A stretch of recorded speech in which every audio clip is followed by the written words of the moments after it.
Hi, everyone, and welcome to our session on managing and running a customer success team in the age of remote work. I'm Kristen Hayer, and I'm the CEO of the Success League and the host of the Reading for Success podcast. And I'm joined today by Will Lopez, the VP of Customer Success for Phone to Action. Hi, everyone. Excited to be here. So we decided that rather than showing you a bunch of slides, we would make this more like a podcast. And so I'm going to be asking Will a bunch of questions about the way that he has created stronger performance on his team during the current work from home situation. And he'll be sharing his secrets with you. I might jump in with an idea or two as well. And our conversation will go for about 30 minutes. And then we're going to open up the floor to questions from all of you. Will, you ready to get rolling? I'm ready. Let's do it. All right. So first question, what were you most worried about when you first shifted to remote management? First of all, I'm excited to be here. Thank you, Churn Zero and the Success League for having me. I'm super excited to talk about this. We did a lot of work in making sure that our teams are super productive. And to your first question, Kristen, I think just like everyone else, I think the first thing that my mind went to was the health and safety of your employees, right? Are they going to be okay? Are they affected? What happened? The worst part for us was that we had a conference right before we all started going remote, which really prompted us. So it was a lot of worries around that. But once you start settling down on those worries and you really realize that the team is safe and healthy, the number one question that we asked ourselves is, how do we make ourselves and the company and our team productive? How do we keep them productive during this time? It's such a new thing to take an entire company that's used to working in the office, getting to meet clients in person, flying to different locations, and then shifting them all into their own home with a computer and telling them, okay, now you got to be productive from home. Mm-hmm. And just like every other manager, you have the concerns too, right? Are they going to be spending their time in front of their computers? Are they going to be joining those calls? Are they really logging those interactions? But I was fortunate enough to have not only an incredible team, but also a great support, with our VP of HR and then also our operations team that really made it easier for us to transition to go remote. But the main worry for us was not only the health and safety, but how are we going to be productive in this time? That was the number one question for us. Yeah, so I know one of the first things that you did was change your communication patterns. How did you shift your meetings around, and what has that done for your team? Yeah, so the first step for us was trying to get everyone settled, right? The first couple of weeks when you do this is really understanding, okay, what do they have at home and do they have all the necessary tools in order to make sure that they're successful? That's number one, because you want to eliminate all the obstacles in folks' way. The second thing we started realizing is that we had weekly meetings and bi-weekly meetings. So we had one weekly meeting where we did a CS or customer success stand-up, where we would talk about, announcements in the team or what's happening in the company, and then we'll all go off our ways. And then in our bi-weekly one-on-ones, we would meet with our customer success managers. What we did is we actually shifted that. We started doing daily stand-ups every single morning. And initially they were at 9:15 a.m., but as people started shifting around and we got folks in the West Coast, we shifted them over to 10:15 a.m. So they can join as well. And so all of our daily stand-ups now have a theme. And so on Wednesdays, for example, we're talking about product, and it's a really great opportunity for our product team to come and discuss any new features that are coming out or any questions that they may have for the customer success managers on how clients are using our product.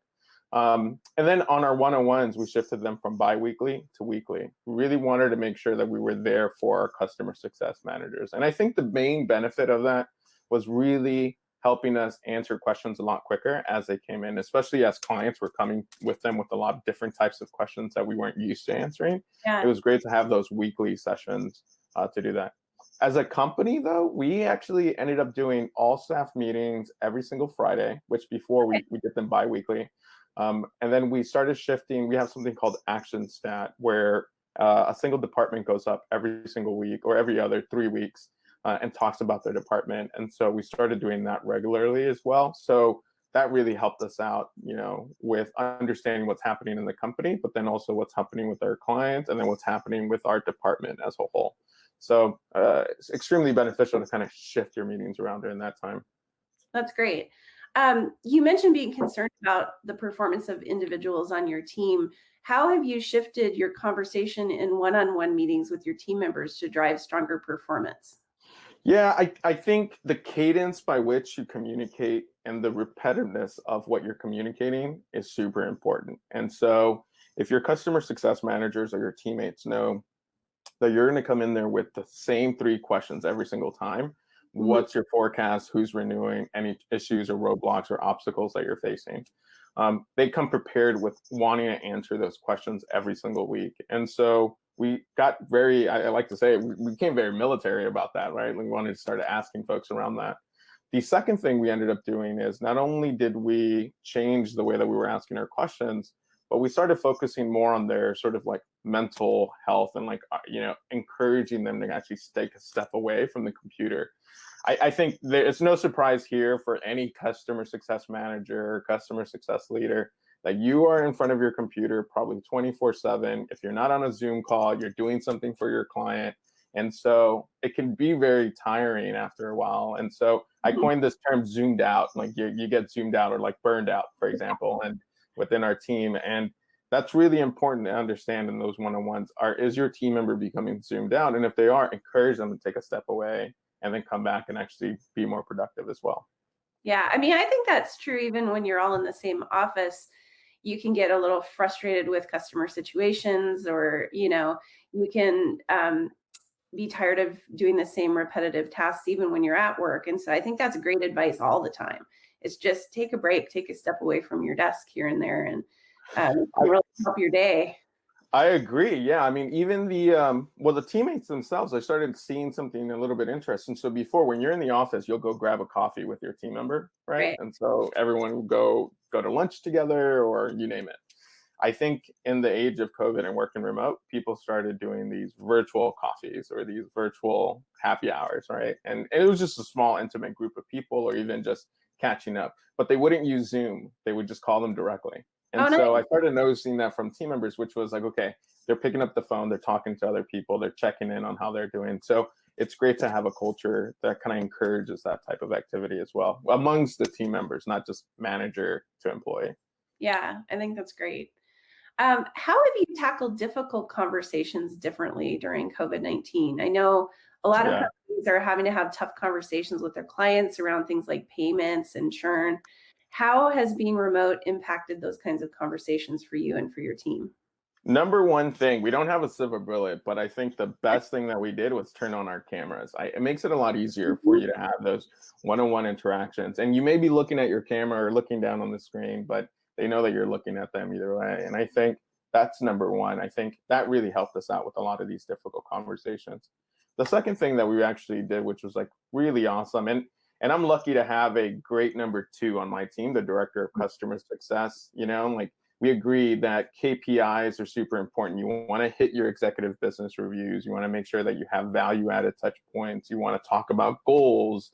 When all this happened, right, we were going and shifting to do that a lot more. And what we realized is let's take a break on that and let's just call our clients and see how they're doing. I think that's number one. And that just, that goes with our culture where we put our clients first. We always say that. And when you walk in front of our office doors or you go through our office doors, we have that as a logo. And we really wanted to make sure that our clients felt like we cared about them before we cared about the business and the relationship and the renewal. We wanted to make sure that they were taken care of. And so when clients would come or when we would ask them, how are you doing? How's the organization handling COVID? A lot of organizations would come back and actually feel a lot more open to share with us what's really happening. Are they furloughed? Did they take a pay cut? Are they losing employees? And that really opened the door for our customer success managers to not only build a really great relationship with them, but to also help them and provide them ideas on how to be successful during this time as well. Mhm. So number one, turn on your camera, no silver bullet, but also don't be afraid to connect with them individually. The person is more important than the business sometimes. Yeah, I mean, I think sometimes it's easy to forget in our field that, and start to think of our customers as companies, but Yeah. our customers are people. And people have kids and pets running around in the background right now. I actually have my Yeah. dog bed, so the dog can't get in here. And make Yeah. a picture of Ask them about that. Ask them about that. When you see the little ears working Yeah. on the feet or the kids are screaming on the side, Yeah. ask them if they need a minute to just go take care of whatever they need to take care of. That Yeah. 30-minute call can become a 15-minute call. The other 15-minute can just be talking about how their kids are doing or how their pets are doing. I will say I have enjoyed our conversations where I do see your little dog come up here and there. So it's super awesome. So her ears sit at about this level when she Yeah. walks by. And so, yeah, you can see it's Yeah. a little shark going by with the ears. That's awesome. That's awesome. So what tools have you found most useful in helping keep everyone Yeah. on your team connected? Like, have you put any guidelines in place to improve communication with your team members or other teams in the company? And what are your tools like? Well, I will say this. We didn't do anything revolutionary. We're using Zoom, Slack, and email, I think, but Okay. we're using them a lot better than what we did before. And so not only are we using Zoom for a lot of our, team meetings and then also our client communications, unless the client has something else, we'll use Zoom. We encourage our team members to turn on their camera. So on our daily stand-ups, one of the number one things that I always ask folks is turn on your camera. You may not see anyone for the entire day if you are single and you're a customer success manager on my team, right? Like you live alone. So it's important that you see other people. I think that's really helpful and good for your mental health. The second thing is we started putting guidelines around Slack. And I started noticing that when you're in person or you're in the office, you can just knock on somebody's door and say, hey, Kristen, just wanted to see how things are going. Can you give me that report or whatever? I started seeing that Slack became the new water cooler. And so people would do a lot of the DMs. And I don't know about you or anyone else on this call, but when you have 17 notifications in like 5 minutes, and it gets hard to track everything. So what we started doing is using, asking other team members or other departments that if they had really critical news or information for the customer success managers, send that over in an email to our group. And then if they needed to just follow-ups or a quick question on something that other teams are working on, send it through Slack. That's a lot easier. That's what it's meant for.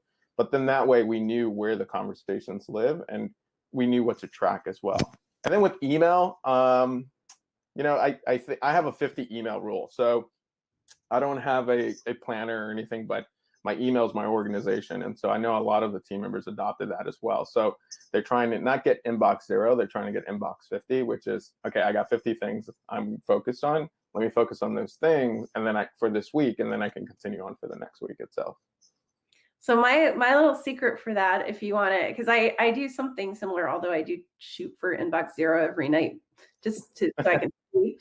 But what I've started doing is if I have a project that is coming out of one of my emails, I turn it into a line item on my calendar. And that's a good idea. What that's helped me do is it's helped me realize how much time I'm actually spending on email and email related tasks, because it actually carves out a little line item on my calendar. And I see it start to stack up, and that helps me think about and prioritize the stuff that I'm working on. And I found that's a great idea. I'll try that. I'm going to give that a shot this week. Give it a shot. Yeah. You'll learn that you are spending much more time on that stuff than you thought you were. At least that's what I learned from that. I don't know if I want to see how much time I'm spending on certain things. I think I'm okay with that, Yeah, I know it. I think we all live in a little bit of denial about how that stuff. So if you want to see it, don't use my method. But okay, all right, I'll do that. So I know prior to COVID-19, because I got the chance to visit you guys, you had a really fun office with a lot of events. What are you doing to keep the fun alive during the current remote work situation? Yeah, I'm super lucky that I work at Phone Action. So Phone Action not only has a really great culture, but we also have a great culture of inviting people to our workspace, or we did pre-COVID. And so not only did we invite, people to come speak or do fireside chats, but we also have hosted Turn Zero. We've hosted other groups as well. And our employees, we do a lot of events for them. It was super important for me to figure out how do we keep that alive? How do we continue that? And so you can't do, I as much as I want to do Zoom breakout sessions and try to figure out how that works with different team members, I was like, you know what, that's not the medium that was really going to drive us. So we started doing fun activities. And so the number one thing is once a quarter, we'll have one activity. And so the first quarter and quarter 2, when we first started transitioning and go to remote, we did this fridge contest or activity. So just so everyone here knows, what you do is you take a picture of your fridge and you send it to one person on your team that's going to know everyone. And then through Zoom, you show that picture of your fridge and everyone else needs to guess whose fridge that is. And so it's a lot of fun because people get to see not only sort of like an intimate portion of your home and what you eat and what you don't eat or whatever, but, you know, people get to make assumptions on who you are, on like what you do. So, you know, it's a really fun game when you do it right. The second thing we did. Interesting fridge, if I can ask. Sorry, say that again. Interesting fridge. Who had one? You know, we had a colleague who had a fridge that was so overstuffed, and we were just like, this person is so prepared not only for COVID but for the rest of the year. And it was just so interesting because this person just didn't look like someone who would have a fridge that's overstuffed. So we all were super shocked to kind of see that. There were some folks who actually had only meat and beer, which, you know, I kind of figured who it was on our team, but it was pretty awesome. The other thing we ended up doing is, as a company, we did a contest. We did a video contest. We did this video contest is how can you use Zoom really creatively with your department? And it was a contest that the different departments all participated in. And I believe we have the video here that we can actually show what DS is doing it. Yeah. There we go. Hey, Gabriel. Glad to see you and the family are safe. How are things out east? Oh, we're just taking it day by day. Oh, we're just taking it day by day here, Russ. How are things out in the west there? Yeah, it's tough working from home. We're pretty used to it at this point. but we're pretty used to it at this point. Kind of wondering how the rest of the team. Is doing, though. You know. Yeah, me too. The only thing driving me crazy is kids entertained. keeping the kids entertained. Some solid acting. Speaking my It language. is. Yeah. You know a thing about music, right? You know a thing about music, right? You got Any music suggestions? Now that you mention it, I have just the thing in mind.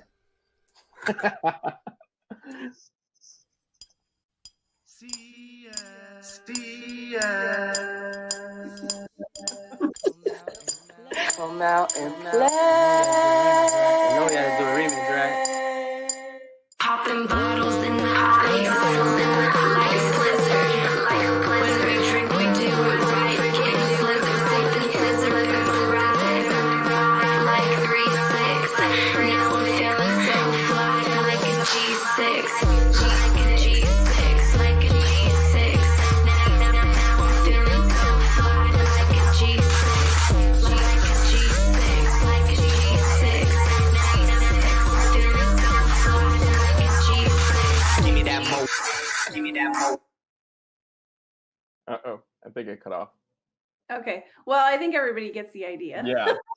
So this is actually earlier on in COVID. As you can see, I have shorter hair there. But the two individuals that you see in the first step, they couldn't join the call originally, so we had them do the intro. Okay. But it was just it's a montage of the drink being passed around the different squares, and it took us about 30 minutes to do once we figured out what we were doing. And so it was just a lot of fun for the team, and we ended up winning the contest actually. So. And the reason why we put so much effort behind it is because it was for a happy hour that we wanted for the team that the company would have paid for. So a lot of folks got to enjoy it. It was a really great time. But yeah, do activities that are fun. Do activities that, you know, align to your culture, to your team, and something that's exciting. Yeah, that's cool. I mean, it's funny because my daughter's acting class is doing exactly that exercise right now, where they're passing things from one Zoom screen to the other, because they're going to have to do a all video production of the play that they're doing this fall. So wow, it's yeah, not an easy thing, but if she wants pointers, I'm happy to help. So yeah, it's cool.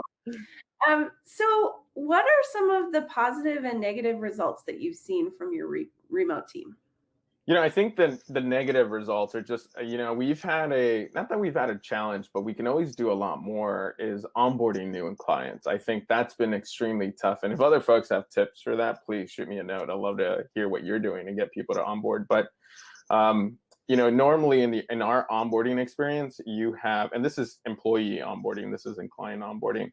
You have your employees sitting in a room with other customer success managers, absorbing what everyone else is doing, how they're responding to clients, answering questions quickly. I think in this space, it's been a lot harder for somebody to feel a little bit more connected. And so we've put a lot of effort in not only making sure that we make sure that the other team members feel connected to the new employee and the new employee feels welcome with the new team members, but then that they also are learning and absorbing what other folks are doing. The positive, I would say the entire company has done an amazing job. Like at Phone Action, we've all embraced going, remote, and we're not afraid about that. And not only have we embraced going remote, being productive and making sure that everyone's on task, but we've also embraced the mentality that you got to take care of the other person, right? And that's actually one of our mottos is our values is we want to take care of one another and making sure that the other person is okay during this time. And so we'll stop in the middle of a one-on-one, not just in my department, but with other team members and just say, hey, how are you doing? How's everything going? Which has been great. I don't feel like that was going on a lot before. And so you get to know a lot more employees that you didn't get to know before. That's great. I think to your earlier point on what wasn't working so well, I think what this has done is pressure tested a lot of management systems and tools, and it highlights for you where you have some work to do. And it sounds like for you guys it was on the employee onboarding, because if you are dependent on shadowing and then there's something that happens like this, you can't shadow really as easily or listen to what's going on around. There needs to be some other things that are a part of onboarding that are a little more formal to balance that out, so that you're not so stuck when something happens where everybody has to be remote. Definitely. I've seen for other clients of ours similar things in different areas. So this pressure tests things like companies who do a lot of on-site customer onboarding, right? You can't do that anymore. So how do you go about doing that? And and these are things that I think, once you address those challenges, they can go on with you and be a part of your program after COVID too, because I completely agree. Yeah. Completely agree. One thing that we ended up doing was we actually ended up updating our onboarding process for our clients. And so, during the kickoff call or even during, different types of conversations we would have with them, we didn't really ask them, to confirm their address or their mobile number or which was their best number to reach them. And we understand that.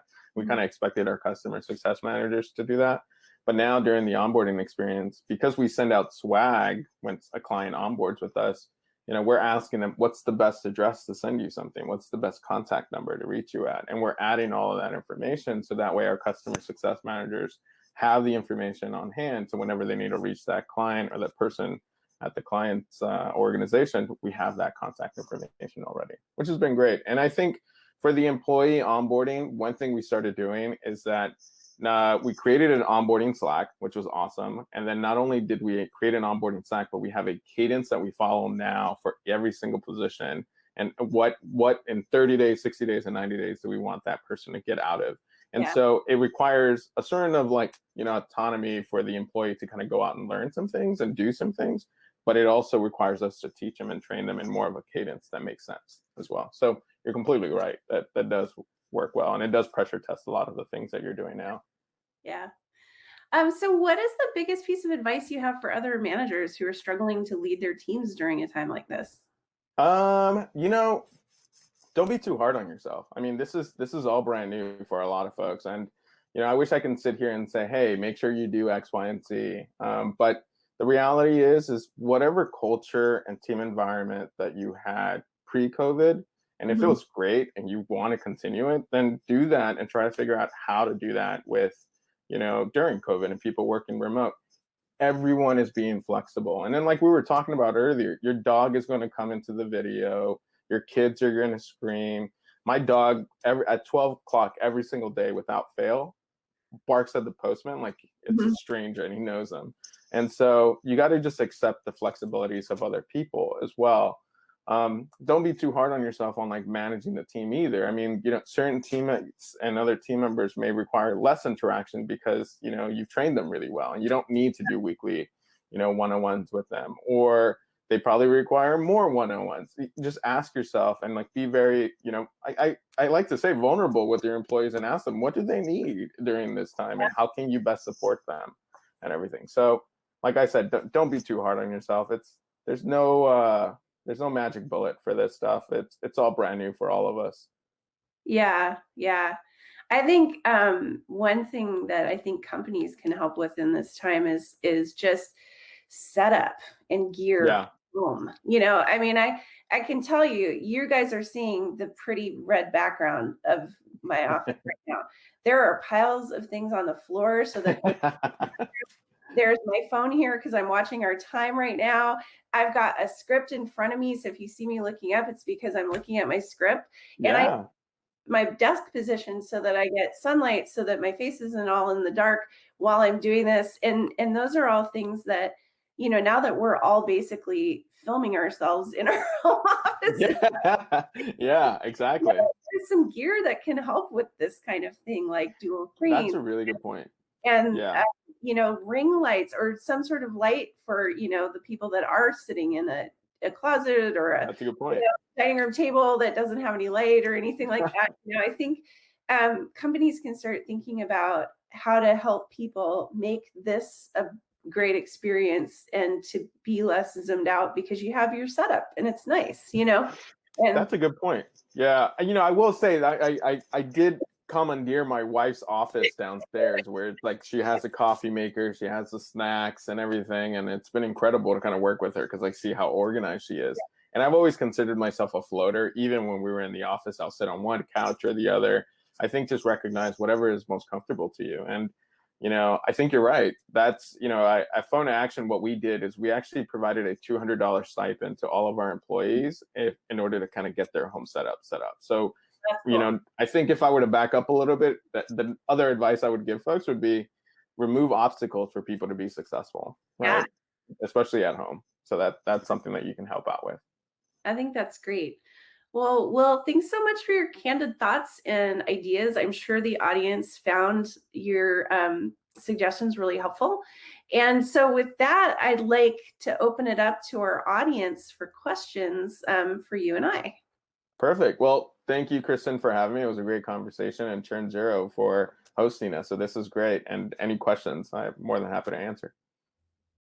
All right, so we've got a lot of good questions in Q&A, and I know we don't have that much time, so I'm going to go ahead and just kind of start picking and choosing them. So the one that was, I thought, really compelling is, do you see this crisis changing the way customer success teams and organizations operate going forward? Yeah, no, completely.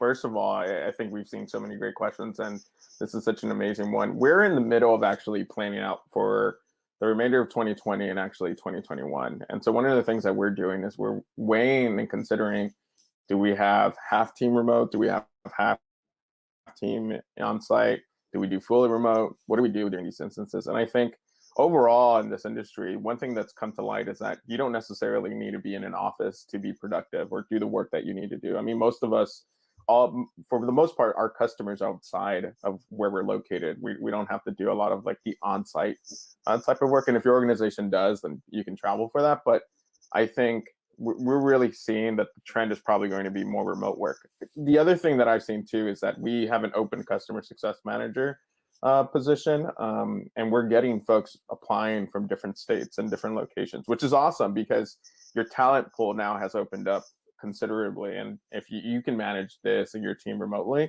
you can definitely manage a person remotely and probably consider having them join your team remotely if you didn't do that before, which we did it. So yeah, I really see the trend. So if you're changing. a job seeker and you didn't catch that, they're hiring right now. Yeah, pretty much. Yeah. Okay, so yeah, I like that idea of it broadens the scope of who you can hire too. You get a lot of great people from all over the world. So it's pretty cool. Somebody at the very beginning of the Q&A asked, how many accounts do your CSMs typically handle? So for a little bit of context, do you want to go into that? I know you've got some variation from team to team. Yeah. So we have different segments within our team. And so our Phone to Action is a public affairs digital platform that public affairs professionals use to connect with lawmakers on the Hill. So whenever you see a friend say, hey, click on this link to send a message to your lawmakers, it's most likely either coming from Phone to Action, and that's the landing page that you're using.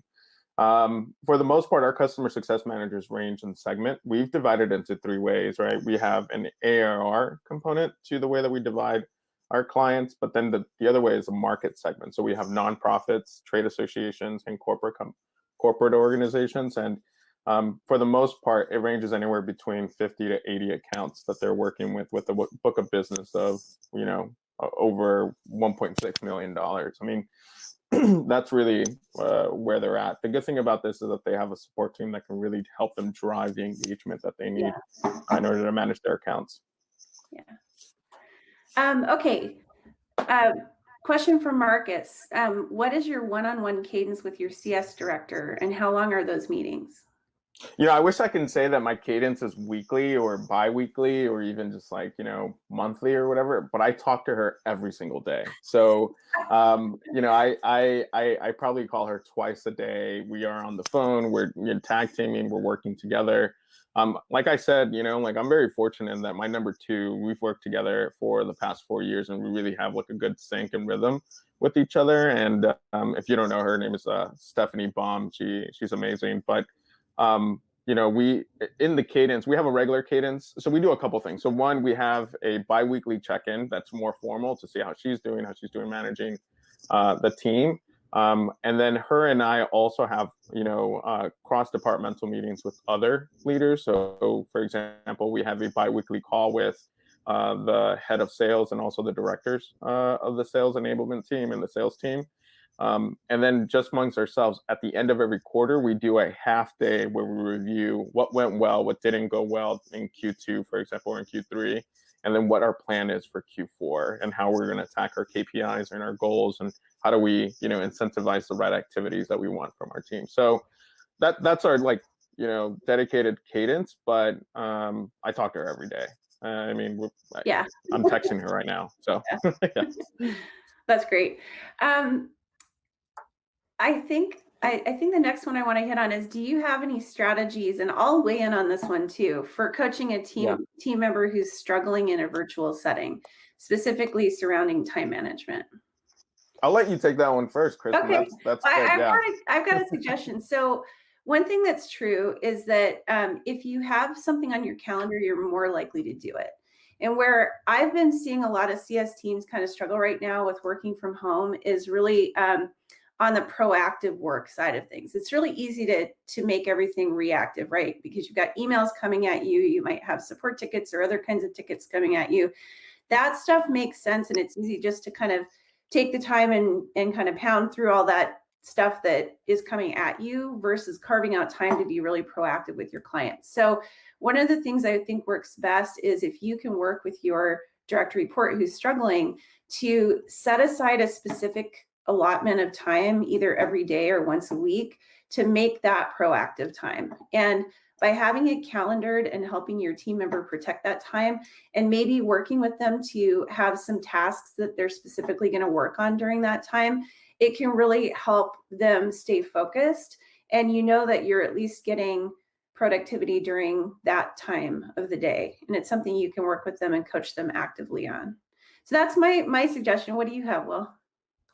I think it doesn't really change whether you're remote or on virtual setting, just changes the medium in which you engage the individual, right? And so I think the best way to do that is, it's like what I said, which is you really want to try to engage the person who needs a lot more support or a little bit more support because they can't just handle the virtual setting or need more guidance. I like the stepped approach. So it's, so one of the questions that's in the QA is actually the themes, right, for the meetings. So I talked about Wednesday being a product theme, and where we invite product engineering to be a part of our meetings. On Tuesdays, it's a reflection of the past week. What did you do well? What did you accomplish? And then it's also what your goals are for this week. If you have a team member that's actually struggling, right, like not only get the entire team to kind of focus on that and support this individual, but then also, talk to that person and make sure you set these mini goals in line for that week and say, okay, what are the 3 or 5 things that you want to make sure that you hit on it so that it's all taken care of and you're able to hit that. And then the next week you follow up on those items that you're working with them on. So it's really just accountability and just to practice a schedule set accountability measure that you can get that person to start working towards success and getting them comfortable to do it themselves. Yeah, that's great. I've got a question here about checking in on a personal level. So the question is, Will or Kristen, how often do you find yourself checking in with individual contributors just to see how they're doing and not chat about business? I do sort of like I just ping folks randomly. And Yeah. sometimes it's not even folks on my team. I've been with the company for 4 years. And if you're working at a startup, that's like 10 years at any other traditional company. And so I know a lot of folks. And so I just reach out to folks, randomly, like, hey, you got 15 minutes to chat. Or if I have their phone number, I'll just call them and see if they have a couple minutes and just see how they're doing. No rhyme or reason, just really just to talk about how their kids are doing, how school going, and the good thing about this is that you get to see, on the ground level, a little bit of what's happening, right? Their engagement, how they're scheduling things, how they're working with each other, how they're trying to make things work. And it also helps you kind of drive the initiatives for the next quarter or the next year when you're thinking about, what's going to help us be successful for things and incorporate changes quickly as well. No cadence, just call them, text them. I mean, honestly, here we've had so many things happening. I'm out in California, so we've had fires, we've had just a lot of crises this year. And so I find myself, when an event happens, kind of just checking in around that thing that happened. And even though the one-on-ones are supposed to be about business, I find that lately they've often kind of veered more into the personal area for the first half or so of the meeting, and then we get it back on track, partway through. But I do spend a lot more time talking personally with my team, and it's been fun. I've gotten to know them better, so it's pretty cool. Yeah. I know we've only got like a couple more minutes to answer questions, so I'm going to pick one last one, and I think this is a great one. How do you plan to address those who have not worked a winter from home? This is a much different time than the long sun-filled days when one can go outside and still get fresh air. In New England, days are short and people become more vulnerable. How do we make sure everyone is okay through this time? I'm in DC, so if anyone here is from DC, you know that the summers are super hot and super muggy. So it's similar to kind of working from home or within your house in the winters. And we also have short days in the winter as well. I think it's about one thing I've been trying to adopt, and this is more of the entire. First, you start with your management team, and then you focus on the entire team. But it's really about closing your computer and making sure that you do it on a regular set time, right? Like, over here in the East Coast, the sun will go down by 5 p.m. and it's dark. And then when you get up and you work, right, like at 8 or 9 p.m., I get up around 7, and I'm up on my computer around that time too. It's dark. And so the idea here is really, 1, take a break, 2, shut off when you need to shut off, and create a better work-life balance. I saw a comment in there about that, which is, your computer is this is so crazy, right? But like before, you used to commute to your office if you never worked remote. And so there's like a distance between your office and your home that allowed you to kind of, relax or just decompress a little bit or get ready for the job. I think at home, your distance is really a couple feet away. And so the idea here is take that time and set it apart, right? Which is give yourself the opportunity to decompress. Make sure you create routines for yourself in the morning and at night that allow you to decompress. It's like a tidbit that I learned from my wife, and this is actually, something that's really worked really well for her, is that she'll shut off her computer at 5:30. She gets on at 8:30. And from then, she just doesn't want anyone to talk to her. She just wants to, handle her own thing, put her things away, make sure she organizes for the next day. 30 minutes, she's decompressing, and then she'll come back upstairs and she's like, okay, we're ready for the night and everything else. I'll do it. Create a routine for yourself. That's going to be a lot easier for you, and create a routine that allows you to decompress or get ready for work as well. Yeah. Well, I know we've got to wrap up. We have like 20 seconds left. So I know there's a few questions. If you need to get a hold of one of the two of us, I am Kristen at thesuccessleague.io, and you are? I'm Will Lopez. Yeah, Will Lopez, W Lopez at phone2action.com. I put my email in the chat. I'll put it again. Thanks, everybody. Thanks, everyone.